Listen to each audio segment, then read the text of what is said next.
everyone, it's your pal Steve Cole, and welcome back. This week on Sessions, we're going to revisit an interesting project, and I call this my most successful failure. It was very interesting. The year was 2005. I had a bit of a hiatus between albums. The album I made before this one was my NYLA album, which was my last album for the Warner Music group, and this was my first album for a new company called Narada, which ended up eventually getting folded into EMI and became part of Blue Note.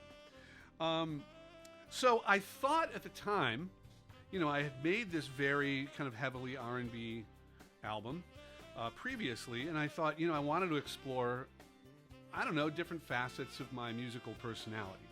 And at the time, I was listening to a lot of singer-songwriters. I was listening to like John Mayer and Gavin DeGraw and, instrumentalists and vocalists of that ilk. And I was really fascinated by this tremendous songcraft and these great talented musicians. And I thought, hey, I've always kind of lived at this intersection of like jazz, funk, and soul. Jazz, funk, soul. Be a great name for a band. Someone should think about that. Anyway, that's always kind of where I've lived, and that's where I've always felt comfortable. And I kind of wanted to push myself and explore some other things. And my record label at the time was, very open-minded, and they were just like, yeah, that sounds like a really interesting idea.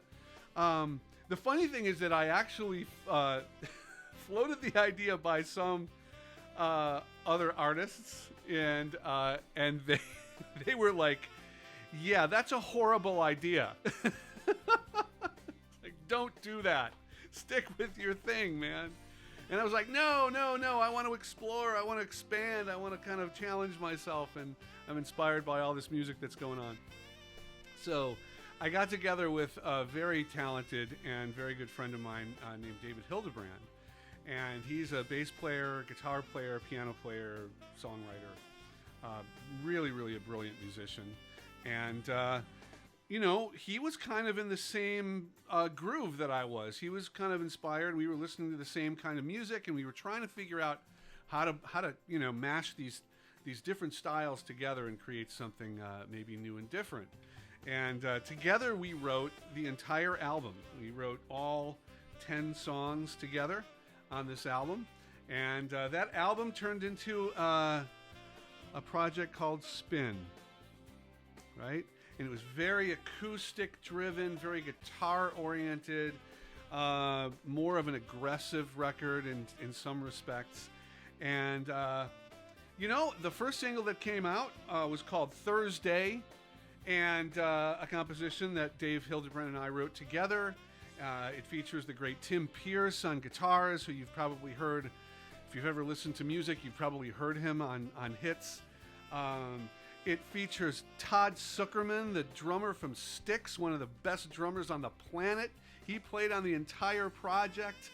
And the songs were written differently than they've ever been written before, at least, that I've ever written before. Not that music has been written before, but I've always, kind of written music more in a studio with, drum grooves and keyboards. And, this time we were writing with a legal pad and a couple of guitars, And the first single that came out did really well. I think it went to the top of the radio charts. Thanks very much to Dave Kunert for really believing in that track. But overall, the album was a bit controversial because some of the comments that came out on like Amazon, it's like, what the heck is this? Where did you go? And could you please come back and do the stuff that you were doing? So on one hand, it was kind of, critically, I think it was well received.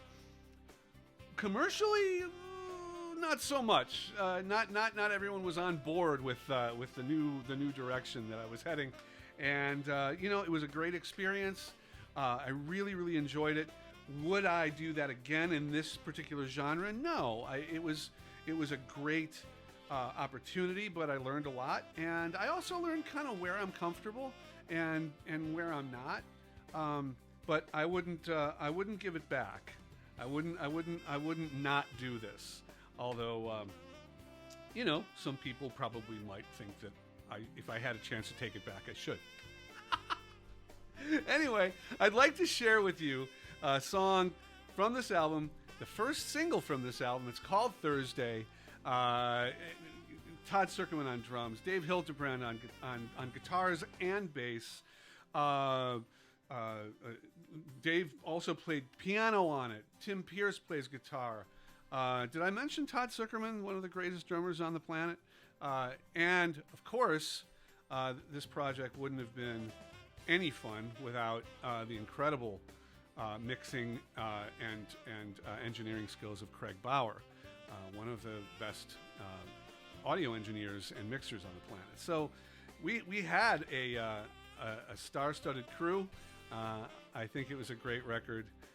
Maybe not for everyone, but let me know what you think. I almost forgot to mention the equipment that I'm using for this. I am going to be using my Yamaha 875 tenor that is silver plated. I don't know, just kind of felt more like rock and roll. I don't know, more bling, whatever. I'm using my SK Origin mouthpiece, my D'Addario ligature, a D'Addario Ven 2.5 reed, and I'm going through my AEA Nouveau ribbon microphone into my Antelope Audio Zen Q. And, for those of you who care about that stuff, that's the deal. That's what we got going on. All right, this is Thursday from Spin.